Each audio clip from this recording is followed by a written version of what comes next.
वंदे पुरुषोत्तमम। श्री ठाकुर जी के एक भक्त आसुदा एक दिन ठाकुर जी से पूछते हैं कि गृहस्थ का संयत जीवन यापन बहुत कठिन है।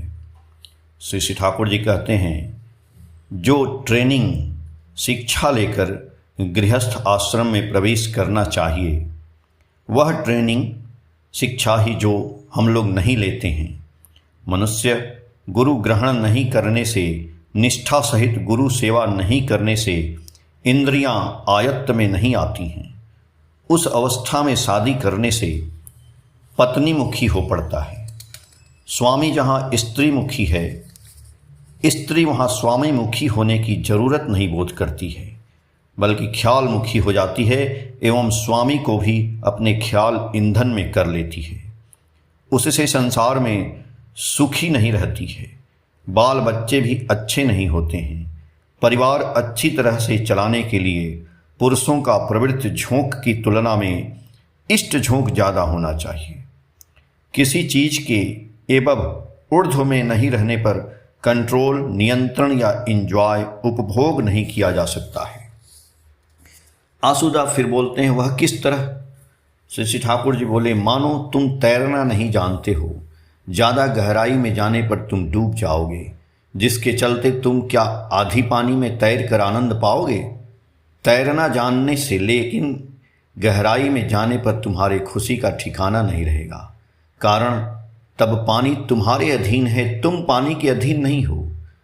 इष्ट को जकड़ कर पकड़ने से तुम उतना ही प्रवृत्ति के ऊपर रह सकते हो, उतना ही परिवार तुम्हारे अधीन में रहेगा और सांसारिक जीवन में रहकर भी तुम थोड़ा ऊर्ध्व में रह सकते हो। परिवार लेकर तब तुम विव्रत नहीं होगे, बल्कि जो करणीय है वह करने में कोई व्याघात नहीं होगा। यतीमदा वहाँ बैठे थे, उन्होंने बोला, यह संभव कैसे हो सकता है? इसका वास्तव पथ क्या है? श्री ठाकुर जी बोले, इष्ट को जीवन में सर्वप्रथम और सर्वप्रधान रखना होगा और उसके बाद दूसरा कुछ का स्थान होगा। तब जो कुछ भी करोगे इष्टार्थ के लिए परिवार संभालने जाकर लक्ष्य रखना होगा। उसके माध्यम से इष्टार्थ कितना परिपूरित हो रहा है, वह कितना इष्ट का बना है। परिवार के अंदर रहकर यदि इष्टार्थ साधना नहीं होता है, तब वह परिवार करना तो जीवन की बलि, परिवार की बलि, सब कुछ का स्वार्थ भी इष्ट है, परमार्थ भी इष्ट है। हम लोग जाने या नहीं जाने, समझे या नहीं समझे, यही है फैक्ट, वास्तव तत्व।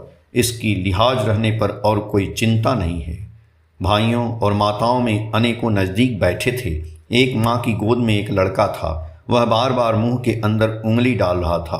उसको देखकर श्री ठाकुर जी बोले, नल के पास जाकर उसका हाथ धोकर आओ एवं मुंह में हाथ देने से हाथ धोना चाहिए, उसे अच्छी तरह से समझा देना चाहिए।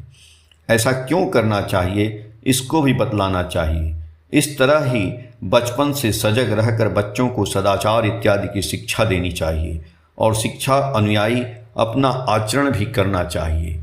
सैसव शिक्षा अच्छी तरह से नहीं होने पर मनुष्य को बहुत कष्ट झेलना पड़ता है। वह माँ लड़के को हाथ धुलाने ले गई।